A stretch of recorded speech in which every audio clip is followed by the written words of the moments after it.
ناظرین، آپ کا پھر ایک بار استقبال ہے ہم بدلیں گے دیش بدلے گا کے اس پروگرام میں. ہمارے ساتھ آج جڑنے والے ہیں شاہی امام آف جامع مسجد دہلی سید احمد بخاری صاحب. سید احمد بخاری صاحب، آپ کا استقبال ہے ہمارے اس شو میں جس کا نام ہے ہم بدلیں گے دیش بدلے گا. بخاری صاحب، آپ مجھے بتائیے کہ یہ دیش کو بدلنے کے لیے کن کن چیزوں کو بدلنے کی ضرورت ہے؟ دیکھیے، اس کے لیے ضروری ہے کہ ملک میں اکثریتی لوگ ہوں جی یا اقلیتی افراد ہوں. ان سب کی ذمہ داری ہے ملک میں اتحاد و اتفاق کے ساتھ رہنے کی. جی اور میں سمجھتا ہوں کہ ہندو ہو یا مسلمان ہو، سب یہ چاہتے ہیں کہ ملک ترقی کرے، ملک میں اتحاد و اتفاق ہو اور سب اطمینان و سکون کے ساتھ اس ملک میں زندگی گزار سکیں. آپ کو نہیں لگتا کہ کہیں اتحاد کی کوشش کی گئی ہے اور اتحاد ہے آج؟ دیکھیے، اگر یہ کہا جائے کہ ہندو اور مسلمان کا دشمن ہے اور مسلمان ہندو کا دشمن ہے تو بالکل غلط ہو. بالکل غلط. بے شک آپ بالکل صحیح. کیوں کہ اگر یہ دونوں متحد نہیں ہوئے تو ملک ٹوٹ جائے گا، ملک کا نقصان ہوتا ہے، ملک میں مشکلیں بڑھتی ہیں. اتحاد و اتفاق جیسے میں نے عرض کیا کہ نہایت ضروری ہے، لیکن کچھ طاقتیں ہیں ملک میں جو نہیں چاہتی کہ ہمارا جو ملک ہے جس میں مختلف مذاہب اور جو مختلف مذاہب کے لوگ اس ملک میں رہتے ہیں، جس کو یہ کہا جاتا ہے کہ یہ مختلف مذاہب کے لوگوں کا ایک گلدستہ ہے. بے شک بے شک. کچھ ایسی طاقتیں ہیں جن کو یہ راست نہیں آتا اتحاد، اور موقع بموقع وہ اس اتحاد کو پارا پارا کرنے کی کوشش میں لگے رہتے ہیں. وقتی طور سے ان کو کامیابی ملتی ہے، لیکن پھر اس کے بعد یہی ہندو ہو یا مسلمان ہو اسی ملک میں اسی سرزمین پر پھر رہتے ہیں اور ایک دوسرے کے ساتھ تعلقات کو وہ استوار کرنے کی کوشش کرتے ہیں، اور ہوا ہے.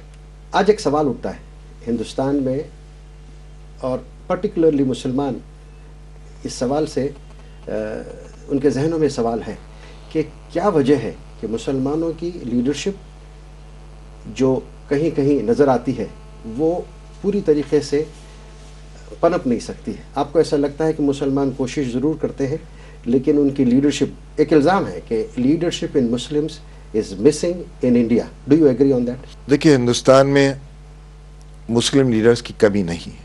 جی. ان میں وہ لوگ بھی ہیں جی جو ہمدردی کا جذبہ رکھتے ہیں، جی جن کو اپنی قوم سے بھی ہمدردی ہے، جی ملک سے بھی ہمدردی ہے. لیکن المیہ یہ ہے جی. کہ مسلم لیڈرشپ متحد نہیں. اچھا.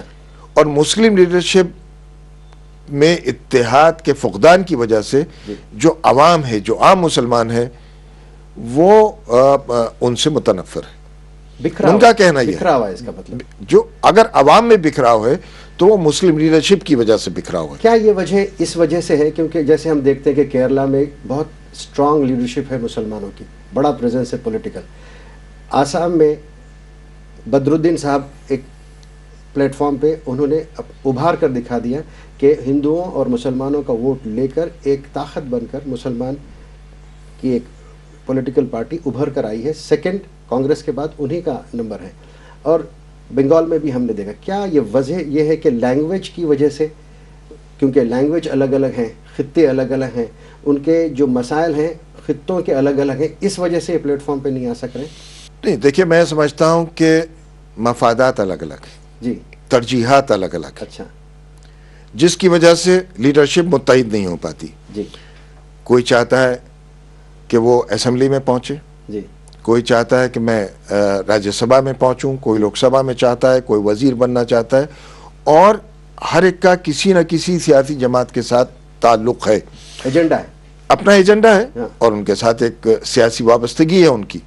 میرا کہنا یہ ہے کہ ٹھیک ہے، وابستگی آپ کی مختلف سیاسی جماعتوں کے ساتھ مختلف لیڈرز، مسلم لیڈرز کی ہے، لیکن ہم کامن منیمم پروگرام بنا کر، کم از کم مشترکہ پروگرام بنا کر تو متحد ہو سکتے ہیں.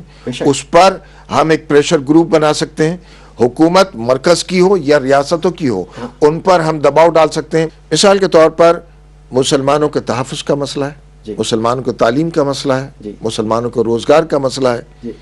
اسی طرح جو آج دہشت گردی کے نام پر بے گناہ مسلمانوں کی گرفتاریاں ہو رہی ہیں، عدالتیں ان کو بے گناہ بھی ثابت کر رہی ہیں. تو یہ بہت سارے مسائل ایسے ہیں کہ جن پر مسلم لیڈرشپ کو متحد ہو کر عوام کے سامنے ایک پلیٹ فارم پر آنا چاہیے تاکہ اعتماد قائم ہو سکے مسلم لیڈرشپ کے تعلق سے. کئی ایسے کمیونٹیز ہیں جو نمبرز میں بہت چھوٹے ہیں جبکہ مسلمان بہت بڑی تعداد میں سیکنڈ لارجسٹ میجورٹی انڈیا میں ابھر کر آئی ہے اور بہت اہم آبادی ہونے کے باوجود کیوں یہ سمجھنے میں ناکامیاب ہے مسلم لیڈرشپ کہ ہماری طاقت ہونی چاہیے, ہم متحد ہونا چاہیے.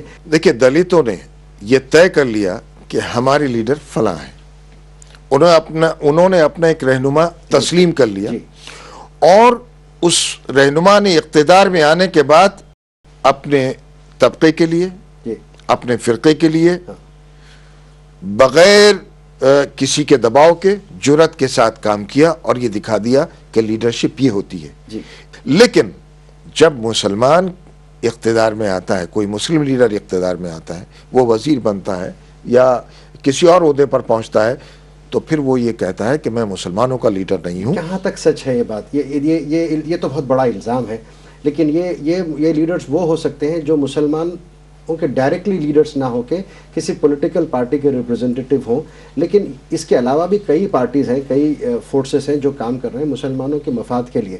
ناظرین آپ کہیں جائیے گا نہیں, میں واپس آؤں گا, واپس آ کر پوچھوں گا امام صاحب سے کہ لیڈرز بننے کے لیے اور ایک اچھی لیڈرشپ ایوالو کرنے کے لیے انسان میں کس قسم کی کوالٹیز کی ضرورت ہوتی ہے. آپ کہیں جائیے گا نہیں, ہم ابھی لوٹ کر آتے ہیں.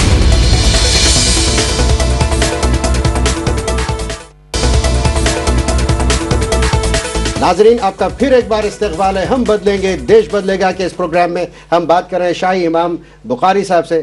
امام صاحب, میں بریک پہ جانے سے پہلے آپ سے جاننا چاہ رہا تھا کہ کیا کوالٹیز ہوتی ہیں ایک لیڈر بننے کے لیے, کس قسم کی کوالٹیز چاہیے اس کے؟ دیکھیے کوئی بھی لیڈر جو خلوص کے ساتھ کام کرے جی, اور بلا تفریق مذہب و ملت وہ کام کرے, جی, تو میں سمجھتا ہوں کہ وہ ایک کامیاب لیڈر ہو سکتا ہے. ہندوستان میں مختلف تنظیمیں ہیں, مختلف افراد ہیں جو جذبہ رکھتے ہیں, تنظیمیں ہیں جو کام بھی کر رہی ہیں لیکن ان کے پاس اختیارات نہیں ہیں. وہ کوشش کر رہے ہیں, اب کوشش میں ان کو کہاں تک کامیابی ملتی ہے وہ ایک الگ سوال ہے. لیکن اگر ان لوگوں کی بات کریں کہ جو وزارتوں میں بیٹھتے ہیں اور ان کو یہ کہا جاتا ہے کہ یہ مسلمانوں کے لیڈر ہیں, تو میں یہ کہتا ہوں کہ وہ مسلمانوں کے لیڈر نہیں, وہ اپنی پارٹی کے لیڈر ہو سکتے ہیں, مسلمانوں کا لیڈر نہیں. مسلمانوں کا لیڈر وہ کہلائے گا کہ جو ببانگ دہل بغیر کسی ڈر و خوف کے ان کا کام کرے. مہاتما گاندھی کے بارے میں آپ کا کیا خیال ہے؟ مہاتما گاندھی جو مسلمانوں کو اور ہندوؤں کو یکجا کر کے اتحاد پیدا کرنے کی کوشش کی ہے, اور وہ اتنے ہی پاپولر ہندوؤں میں بھی تھے, اتنے ہی پاپولر دوسرے مذاہب میں بھی تھے, مسلمانوں میں بھی تھے. آپ اس بات سے اتفاق کریں گے؟ میں کہتا ہوں کہ آج ایسے ہی مخلص قائدین کی ضرورت ہے, جیسے آپ نے ذکر کیا مولانا آزاد مرحوم ہوں یا مہاتما گاندھی جی ہوں. انہوں نے مل کر اور یہ قداور شخصیتیں تھیں کہ جنہوں نے ملک میں ہندو مسلم اتحاد کے لیے اہم رول ادا کیا, اور اس زمانے میں کہ جب ملک جل رہا تھا, جی ہاں, اس وقت جو ان کا رول رہا میں سمجھتا ہوں وہ کھڑے رہے. بالکل. تو آج اسی طرح کے لیڈرز کی ہندوستان میں ضرورت ہے, ایسے رہنماؤں کی ضرورت ہے جس کا فقدان ہے اس ملک. جو سیکولر پارٹیز ہیں جو ہندوستان کو جوڑنے کی بات کرتے ہیں, 60-64 سال سے لائلٹیز سیکولر پارٹیز کی طرف مسلمانوں کی رہی ہے. دیکھیں مسلمانوں کے, میں سب سے پہلے یہ کہوں گا کہ مسلمان ہی ہے جو ہندوستان میں سیکولرزم کا علم بردار ہے, جنہوں نے آزادی سے لے کے اور آج تک ہندو سیکولر لیڈر کو اپنا لیڈر مانا, اور ہندو سیکولر جماعتوں کو اپنا جماعت مانا. یعنی وہ کہ جس کی لیڈرشپ ہندو رہنماؤں کے پاس ہو, ان کو ہی اپنا لیڈر مانا. انہی پارٹیوں کو ہمیشہ وہ اقتدار دیتا رہا, انہوں نے جان و مال کی قربانی دے کر ان کو اقتدار تک پہنچایا. لیکن افسوس یہ ہے کہ سیکولرزم کے نام پر جو اس ملک میں سیاسی جماعتوں نے کھلواڑ کیا ہے مسلمانوں کے ساتھ, اسی وجہ سے مسلمان ان نام نہاد سیکولر جماعتوں سے بدزن ہو چکا ہے. اب جب الیکشن قریب آتا ہے تو بری اور کم بری کی بنیاد پر فیصلہ کرنا پڑتا ہے کہ برا کون ہے, کم برا کون ہے. لیکن اگر آپ حقیقت میں مجھ سے معلوم کریں تو برے سب ہیں, کیونکہ مسلمانوں کے لیے کیا کسی نے کچھ نہیں. اگر مسلمانوں کے لیے کیا ہوتا تو آج مسلمان اس حالت میں نہیں پہنچتا، کیونکہ سچر کمیٹی کی رپورٹ حکومت کے لیے اور ہم سب کے لیے کائنہ ہے۔ آپ دیکھیں یہ ملک میں ترقی کے راستے جو ہیں وہ ایجوکیشن ہے، آپ مانیں گے، دوسرا جو ہے اکنامک لبرٹی ہے، جو محنت کر کے جابس پرووائڈ ہوں، اور ضروری ہے یہ کہ وہ سیکیورڈ انوائرمنٹ میں ہو، پیس میں ہو۔ آپ یہ نہیں سمجھتے کہ یہاں پہ اگر اتحاد ہوگا اور جو ہے بھائی چارہ ہوگا اور صحیح ڈائریکشن ملے گا تو یہاں پر زیادہ امن اور ہارمونی کا ماحول ہوگا تو ترقی ہوگی۔ ہندوستان میں رہنے والا مسلمان جی امن کے ساتھ رہنا چاہتا ہے، جی اور وہ یہ بھی چاہتا ہے کہ ملک ترقی کرے جی اور ہم بھی ترقی کریں، جی لیکن ترقی کے مواقع اس کو نہیں مل پاتے۔ جب ظاہر ہے کہ جب تعلیم ہوگی تو اس میں عقل آئے گی، عقل جب ہی آئے گی جب تعلیم اس کے پاس ہوگی، جب تعلیم ہوگا تو اس کے پاس روزگار بھی ہوگا، جب تعلیم ہوگی تو ملک کی ترقی کی طرف بھی وہ توجہ دے گا اور آواز بھی اٹھائے گا۔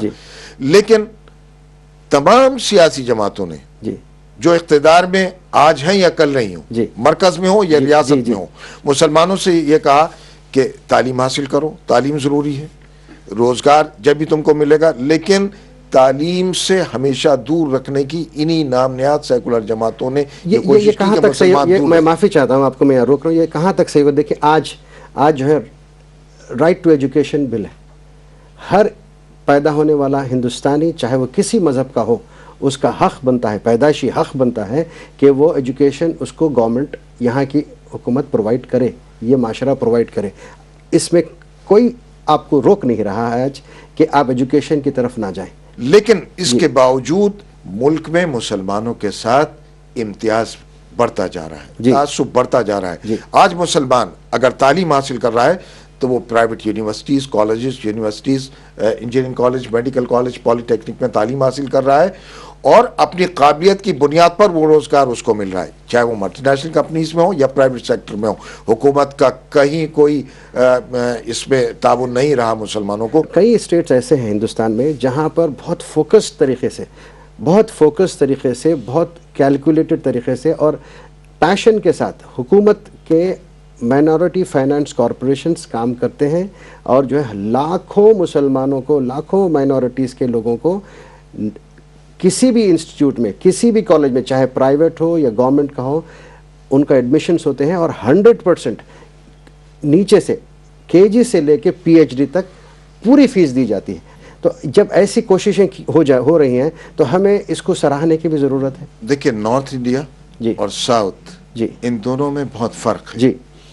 میں اس بات کو مانتا ہوں کہ ساؤتھ میں تعلیم کی طرف بہت توجہ دی ہے اور خود مسلمان تعلیم کی طرف آگے بڑھے ہیں۔ وہاں کی حکومتوں نے اتنا زیادہ تعصب نہیں برتا جو پورے ہندوستان میں مسلمانوں کے ساتھ بڑھتا گیا۔ اگر نارتھ کی اگر آپ بات کریں، اگر 10,000 لوگوں کو کہیں روزگار مل گیا ہے یا ان کو تعلیم کا مواقع ملے ہیں تو ہندوستان میں 20 کروڑ سے زیادہ مسلمان ہیں۔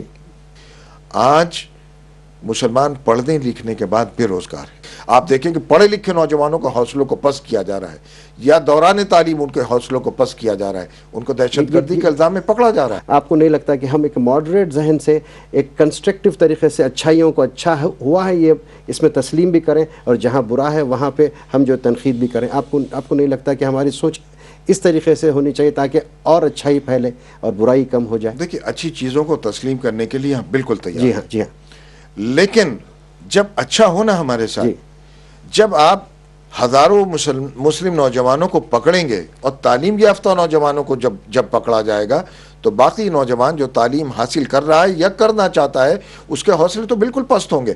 دوسری چیز یہ کہ آپ دیکھیے کہ 14 سال ایک نوجوان جس کو 18 سال کی عمر میں پکڑا گیا ہے، ابھی ایک مہینے پہلے وہ رہا ہو کر آیا ہے، تو آج ہم یہ کہتے ہیں حکومت سے کہ اس کا گناہ کیا تھا؟ اس کا گناہ کیا تھا؟ یہ تو بے گناہ تھا۔ تو جن لوگوں نے گرفتار کیا تھا، آپ جب تک ان کو جیل کی سلاخوں کے پیچھے نہیں ڈالیں گے اور ان کو سزا نہیں دیں گے، جب تک اس ملک سے یہ ناانصافی، یہ ظلم، یہ ذاتی ختم نہیں ہوگی۔ مولانا امام صاحب، میں یہاں پہ کیونکہ پھر تھوڑا سا وقت کا تقاضا ہے، مجھے یہاں بریک لینا پڑے گا۔ ناظرین آپ کہیں جائیے گا نہیں، ابھی لوٹ کر آؤں گا۔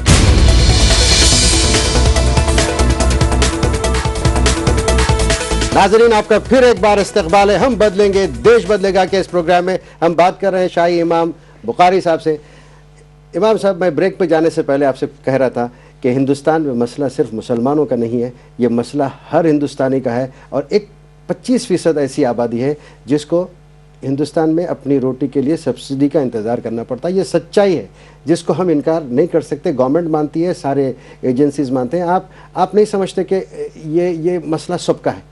دیکھیے, جہاں تک غربت کا سوال ہے, غریب ہندو ہو یا مسلمان ہو, جی روٹی مسلمان کو بھی چاہیے جی اور روٹی غریب ہندو کو بھی چاہیے. جی جی لیکن افسوس یہ ہے کہ غریب تر ہو رہا ہے اور امیر تر ہو رہا ہے. دو کمیونٹیز میں بڑھ گئے, ایک تو ہو گئے بالکل وسائل والے, دوسرے بیچارے جن لوگوں کے پاس وسائل نہیں ہے, جن کی وسائل کو چھین لیا گیا. اور کئی طریقے آپ جانتے ہیں آج کے ماحول میں, ہندوستان کے ماحول میں کئی قسم کے اسکیمز ہیں, کئی قسم کی جو ہے irregularities ہیں. آپ نہیں سمجھتے کہ یہ سارا کچھ دیکھیے, ایک تو گھوٹالوں نے جو ملک میں گھوٹالے, جو کرپشن بڑھتا جا رہا ہے, اس نے اس ملک کے عوام کو کمزور کر دیا. جی ہاں.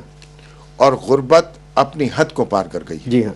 اس کے لیے ضروری ہے جی کہ بلا تفریق مذہب و ملت, غریب اگر ہندو ہے تو ہم اس کے ساتھ ہیں, بالکل ہونا ہی چاہیے.